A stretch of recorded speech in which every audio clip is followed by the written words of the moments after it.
राधे राधे दोस्तों, आज की कहानी है एक रोटी का दान। यह कहानी दिल को छू लेने वाली है। तो चलिए अब देर ना करते हुए कहानी की शुरुआत करते हैं। आइए। एक छोटे से गांव में एक चंदू नाम का लड़का रहता था और उसकी बूढ़ी माँ रहती थी। माँ शाम को उसका बेटा चंदू जब घर पर आता है तो उसकी बूढ़ी माँ पूछती, बेटा क्या आज तुम्हें काम मिल गया? वह कहता, नहीं माँ, मुझे आज भी कोई काम नहीं मिला। अब हमारे घर का खर्चा कैसे चलेगा और अब हम क्या खाएंगे? थोड़े से पैसे रखे हैं, बेटा तू चिंता मत कर। वह बोला, माँ वह रुपए कितने दिन चलेंगे? अभी हमारे घर में कुछ भी खाने को नहीं बचा है और इस तरीके से अगर चलता रहा तो एक दिन भूखे ही रहना पड़ेगा। फिर वह कहती, बेटा सब्र का फल मीठा होता है, तू चिंता मत कर। आज नहीं तो कल हमारे दिन ज़रूर बदल जाएंगे। वह कहता, माँ कैसे बदलेंगे जब मुझे काम ही नहीं मिल रहा? फिर उसकी माँ कहती, बेटा परेशान मत हो, शायद कल कोई काम मिल जाए। और अब तुम ऐसा करो, रोटी रखी हैं, चलो हम दोनों लोग मिल के खा लेते हैं। वह बोला, ठीक है माँ, तू थाली लगा, मैं हाथ पैर धुल के आता हूँ। माँ बेटे दोनों खाना खा लेते और फिर उसकी माँ कहती, बेटा अब मैं सोच रही हूँ कि तू शादी कर ले। मेरे अब हाथ पैर नहीं चलते हैं, मैं जैसे तैसे करके खाना बना पाती हूँ, घर का काम मुझसे नहीं होता। वह बोला, माँ अगर मैं शादी करके लाऊंगा तो मैं उसको क्या खिलाऊंगा? मेरे पास खुद के खाने के लिए कुछ भी नहीं है और मैं उसको भी यहाँ पर भूखा लाकर मार डालूं। मैं अभी बिल्कुल शादी नहीं करूँगा और तुम मेरी चिंता मत करो, मैं घर का भी काम कर लिया करूँगा और बाहर भी काम देख लिया करूँगा। वह बोली, ठीक है बेटा, जैसा तू चाहे वैसा ही कर। सुबह जल्दी उठता, घर का सारा काम करता, खाना बनाता और अपनी माँ से कहता, माँ मैंने घर का सारा काम कर दिया है, अब तुम आराम से बैठो, मैंने खाना भी बनाकर रखा है, तुम खा लेना। वह बोली, ठीक है बेटा। फिर अपनी माँ से कहता, माँ मैं काम पर जा रहा हूँ, शायद देखो कोई आज काम मिल जाए। वह बोली, बेटा ठीक है, तू जा। वह कहती, बेटा तूने क्या खाना खाया? वह बोला, ना माँ, मैंने खाना नहीं खाया, मैं एक रोटी लेकर जा रहा हूँ, अगर रास्ते में भूख लगी तो मैं खा लूँगा। वह बोली, ठीक है तो फिर बेटा जा। वह रास्ते में चलते चलते एक पेड़ के नीचे बैठ जाता है और कहता, चलो अब खाना खा लें, बहुत देर हो चुकी है और भूख भी अब लग आई है। वह रोटी जैसे ही निकालता तो देखता सामने एक भिखारी आ रहा है। वह बेचारा बहुत भूखा था और परेशान भी लग रहा था। उसी पेड़ के नीचे वह भिखारी भी आके खड़ा हो गया। वह उसको देखता ही रह गया। तभी भिखारी बोला, क्या बात है बेटा, तुम मुझे ऐसे क्यों देख रहे हो? फिर उसने कहा, बाबा कुछ नहीं, मैं देख रहा हूँ कि आप इस गांव के तो नहीं हो, कहाँ से आए हो? फिर उसने कहा, हाँ बेटा, मैं इस गांव का नहीं हूँ और मैं एक भिखारी हूँ। मुझे काफ़ी दिनों से खाना नहीं मिला है। मैं रोटी की तलाश में इस गांव में आया हूँ। शायद मुझे एक रोटी मिल जाए तो मेरा कुछ भला हो जाएगा। वह रोटी को देखता और फिर उस भिखारी की तरफ देखता। फिर वह मन में सोचता कि मुझसे ज़्यादा हालत तो इसकी ख़राब है, तो मैं ऐसा करता हूँ, ये रोटी इस भिखारी को ही दे देता हूँ, यह बेचारा खा लेगा। फिर वह रोटी भिखारी को दे देता और वहाँ से चला जाता है। भिखारी रोटी खाकर वह भी चला जाता है। वह काम की तलाश में निकलता। उस दिन भी बेचारे को काम नहीं मिलता, सारे दिन भूखे प्यासे होता है और घर पर पहुंचता तो वह अपनी माँ से कहता, माँ मुझे भूख लगी है, क्या कुछ रखा है? माँ ने कहा, हाँ बेटा, रोटियां रखी हैं। दोनों लोग खाना खा लेते हैं और सो जाते हैं। वह अपनी माँ से कुछ भी नहीं कहता कि आज दिन में क्या हुआ था।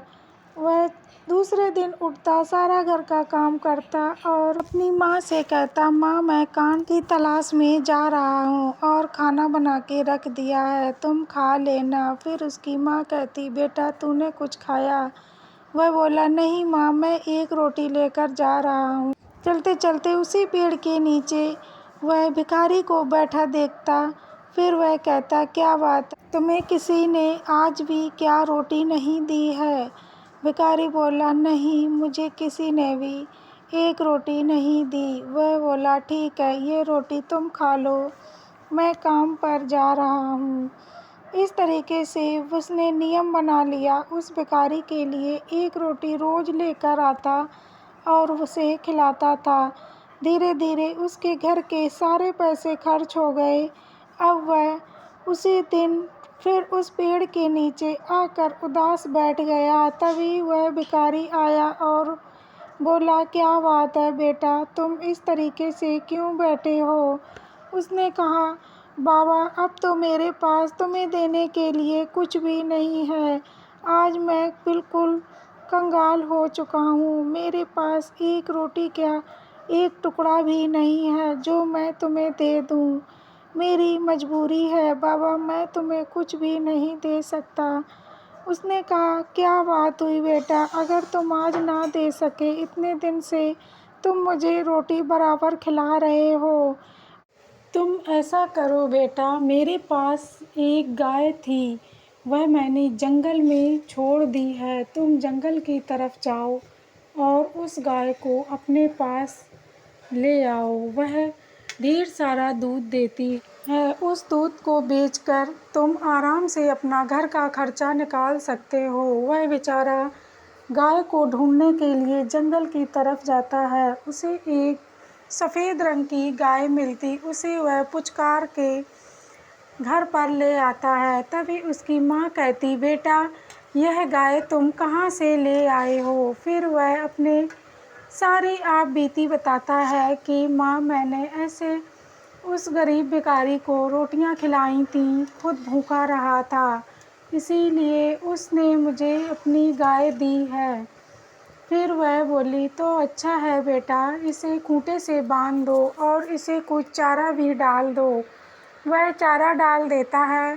फिर जब सुबह होती, जल्दी से दोनों माँ बेटा जाके दूध निकालते हैं। दूध ढेर सारा निकल आता है। वह दूध देखकर अचंभे में पड़ जाते हैं कि इतना सारा दूध तो हमने एक साथ कभी गाय या भैंस को देते नहीं देखा। फिर वह बेटा कहता, माँ हम लोग इतने दूध का क्या करेंगे? ऐसा करते हैं, दूध बेच आते हैं। फिर वह दूध लेकर जाता है। उसका दूसरे गांव में दूध सारा बिक जाता है। दूध बेचकर शाम को जब आता तब अपनी माँ को पैसे दिया करता है। इस तरीके से उसका घर का खर्चा भी आराम से निकलने लगा।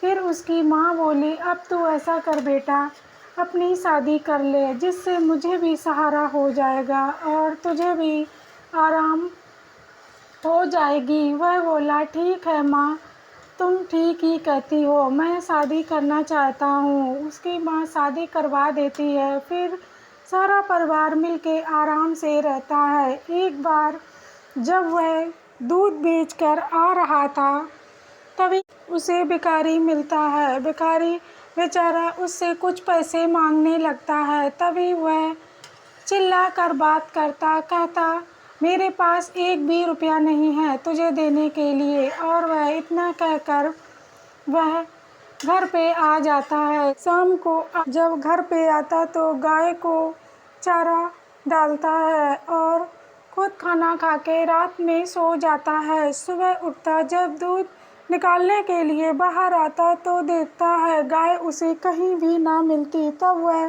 परेशान हो जाता है। तभी अपने घर वालों को बुलाता और कहता, माँ हमारी गाय कहाँ चली गई है और मुझे कहीं भी नहीं दिख रही। फिर वह कहती, ऐसा करो बेटा, गांव के बाहर भी देख आओ। वह सारे गांव में घूमता और गांव के बाहर भी जाता, लेकिन उसे कहीं भी गाय नहीं मिलती है।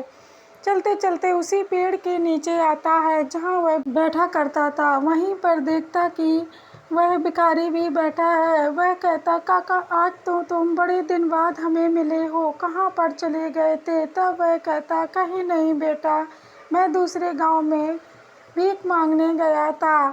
फिर वह कहता, क्या बात है, तुम बहुत परेशान हो। फिर वह अपनी पूरी कहानी बताता है। तब वही भिखारी कहता कि ये तो तुम्हारे साथ होना ही था। तुम्हें इतना घमंड हो गया था कि तुमने उस भिखारी को एक रुपया भी नहीं दिया, इसीलिए तुम्हारी गाय घर छोड़ के चली गई है और वह अब तुम्हें कहीं पर भी ना मिलेगी। वह बेचारा निराश होकर घर पे आता और अपनी माँ को सारी बात बताता है। फिर उसी दिन से वह ठान लेता कि अब मैं कभी भी किसी भिखारी को निराश नहीं लौटाऊंगा। जैसा भी है, जो कुछ है, मैं उसे ज़रूर दिया करूंगा। ऐसे करते करते उसे कई साल हो जाते हैं। फिर वही भिखारी एक बार फिर उसे मिलता है। फिर वह कहता, जाओ बेटा, जंगल में 2 गायें हैं, वह गाय जाकर तुम ले आओ और अपने खूंटे से बांध लेना। लेकिन याद रखना, कभी भी किसी भिखारी को अपने दरवाजे से बाहर मत लौटाना। वह कहता, ठीक है काका, मैं अब ऐसा कभी नहीं करूँगा। तो कैसी लगी ये कहानी? अगर अच्छी लगे तो कमेंट में हमें ज़रूर बताना और ऐसी कहानी सुनने के लिए मेरे साथ जुड़े रहना। कल फिर मिलेंगे एक नई कहानी के साथ। जय श्री राधे कृष्णा।